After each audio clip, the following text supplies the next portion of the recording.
Today on Let's Talk, we're graced with the presence of Dr. Evette Allen of the Multicultural Center at Arkansas State University. She's the director, and she's been at Arkansas State for almost 2 years. Almost 2. Welcome to Let's Talk. Awesome. Thank you for having me. Dr. Allen. My pleasure.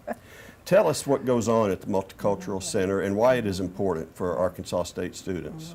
Absolutely. So we do a number of things at the Multicultural Center. One of the first things people know us for is our programming, right? And so we do a number of different programs for our students to help them learn about both themselves, but also other cultures, other backgrounds. And so some of those things, for example, coming up, we have Black History Month.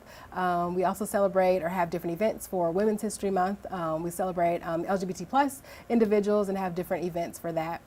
We also, under our area, have some programs and initiatives for what we consider non-traditional students. And non-traditional students are individuals who may have entered school after, not entered school directly after high school. They're over 25, they may have family, children, a spouse, or significant other while they are in school. They commute more than 30 miles. So those individuals have some needs specifically that they want addressed, and so we do some specific programming for those individuals as well. And so those are some of the programs that we kind of do within our area. You know, it seems like it's almost something for everyone who feels like they don't have an empowerment vehicle. Yeah, absolutely, right. And so one of our goals is to definitely serve what are considered underrepresented students, right? And so individuals who may not have a voice in certain spaces, or who may need attention in certain areas, or students who've said, hey, we don't see this for us on campus, Right. Can we do that, right? And so even if there are programs that we don't currently do, we've had students who come to us and say, hey, I don't see this. And so we are definitely willing for our students to work with them on those things if it's something we're not already doing. When you describe that, are there any examples, any particular thing that stands out and comes to mind to you to illustrate the point? Yes, absolutely. There are a lot of the programs actually I'm thinking of, some of them come from student initiatives, right? So we recently had a student who was saying, oh, we want more conversations about this piece. And so we asked them for just present us an idea, right? So we can kind of see where you're coming from. What's the idea? And then we kind of have to brainstorm, well, what resources do we need? And how can we get this done within a certain amount of time? And so most of the things I can think about from students will either be services on campus or not knowing about certain services, so doing things to help them be more informed about those services. But the main thing I want to say I hear from students is in terms of programming and conversations they want to have about diversity and inclusion. Tell us, without naming names, an example of a student who came in with a particular problem and that you could fix. Yeah, absolutely. So there are individuals who might come in and say, this happened to me in the classroom, right?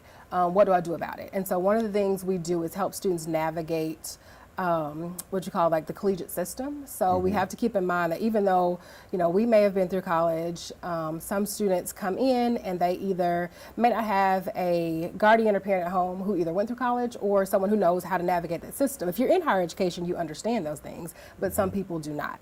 And so coming in and they have questions about how do I basically fix this issue that I'm having.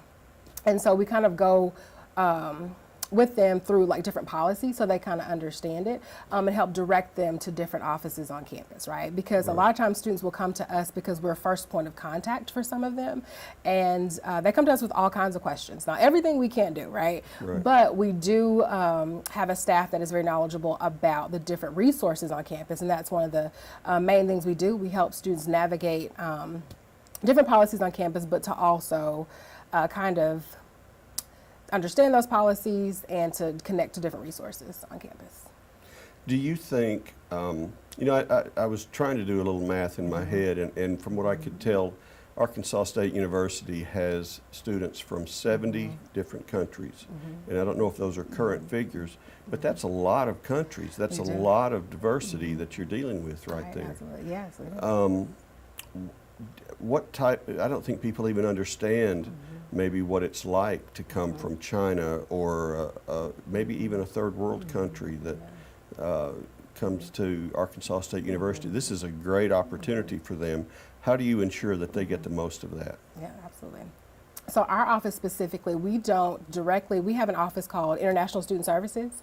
And that office in particular, when students who identify as international students come over, they are with those students from when they are applying to A-State, when they come to A-State, and helping them to matriculate through the institution. We do some collaborative initiatives with those departments, and we also do programming that services a lot of international students. But definitely to the point of, I think it's just the idea of difference, right? And a lot of times people just don't understand what it is like to be a person other than themselves, right? A lot of times people just operate in their bubble, and it's so easy, right? You understand yourself, you understand people who are like you, but sometimes it's really hard to understand people who are not like you, and those are some of the programs that we do. It is hard to understand people who don't like you, and that's why I seek it out sometimes. I think some of the coolest things that the university does is host groups of students from different countries. Absolutely. And even for a couple of weeks or a month at a time. And I've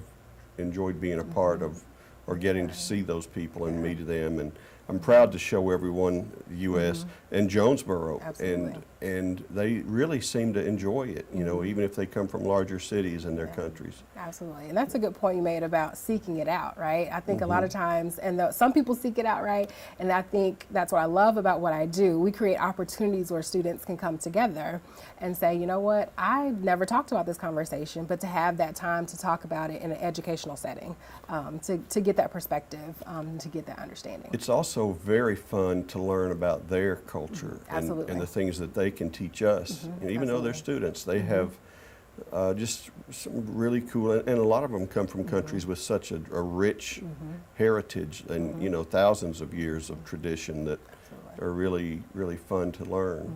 Absolutely. Yeah, there's a lot of different cultures represented at Arkansas State. And I hope that students do, you asked the question before about how can students benefit, I hope that students take advantage of those programs so they can learn. And when you think about the benefits, even outside of school, right, when you go into the workforce, right, when you're going out into the community, you need to have these skills to interact with different individuals and groups. Absolutely. And as Americans, as Jonesboroans or Arkansans, we should do our best to learn everyone else's. It humanizes everyone else to do that. How do you, when you deal with the underrepresented community, whether it be race, religion, culture, class, anything that makes someone a quote-unquote minority, their way of life doesn't conform to the mass society.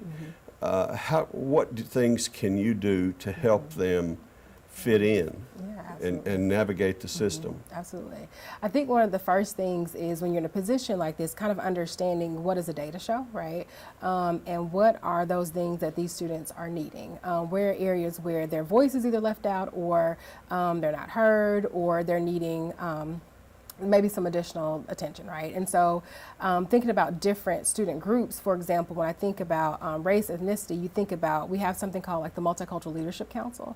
And that is something that has come from some of our students basically saying, hey, there's some, you know, as we're joining these organizations, how do we develop these skills, right? And so that has just come from that type of conversation. And so a lot of the programs that we do really just come from conversation and looking at the data about what are these students wanting and what are they needing. And so assessment is huge in our department, right? After each semester and after each year, we assess our programs and we also send surveys out to our students to really ask what are they gaining from our programs, but also what are they needing while they're here. And not just what they're needing because it's something they just want to do, but because what is going to help you, the ultimate goal is to graduate and to be successful while you're in college. And what are the things that are helping them to do that? And then we kind of move forward with those initiatives. You know, what, as we approach February, which we have Black History Month, anyone who visits, you know, we've all lived with separate cultures, and we have done better through the years and getting along, I think, and making the workplace, the life a little more fair for everyone. But all you have to do is go through the Civil Rights Museum in Memphis to really let it hit home and remind you. And I think young people don't understand, and a lot of old people don't understand what the Black American has been through. Yeah, absolutely. And so how do you guys, what are you going to do Black History Month? Yeah.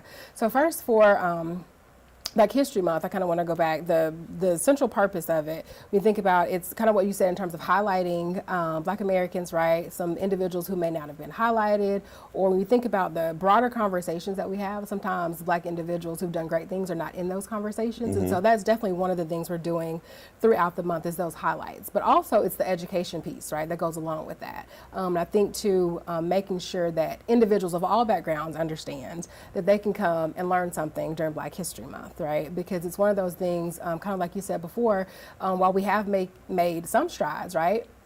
Some things did not happen too long ago, right? And so there still needs to be an attention to those things so that people can know better and do better, right?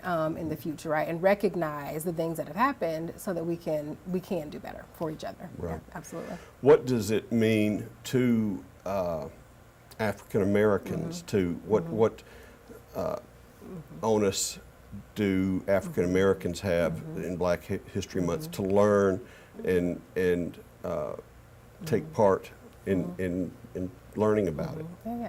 So I don't want to be like a spokesperson for like all African Americans. Of course so, not. I don't want to speak for white people. I don't know if but from when you kind of look at different reports and those who are really adamant, right, about celebrating Black History Month, it kind of goes back to the highlighting of individuals and making sure that those conversations are happening. For example, think about, K through 12 curriculum, right? A lot of times those conversations are not happening. That is not in the history books, or if it is, it's a very small piece. And it might be about, enslaved persons and that type of thing. And so it's really about broadening those conversations about Black people so that Black people are not just put in a box, right? Tell me what things you have planned for Black History Month. Yeah, absolutely. So Black History Month, we're going to start with a kickoff. We usually do our kickoff in the Student Union. And there, one of the sponsors of that kickoff will be our NPHC, which is our National Panhellenic Council on campus there through the Leadership Center. And they have been a huge help with getting our NPHC fraternities and sororities. Those are our traditionally African-American fraternities and sororities on campus. And those individuals will have tables downstairs kind of highlighting people within their organization and great contributions they've made.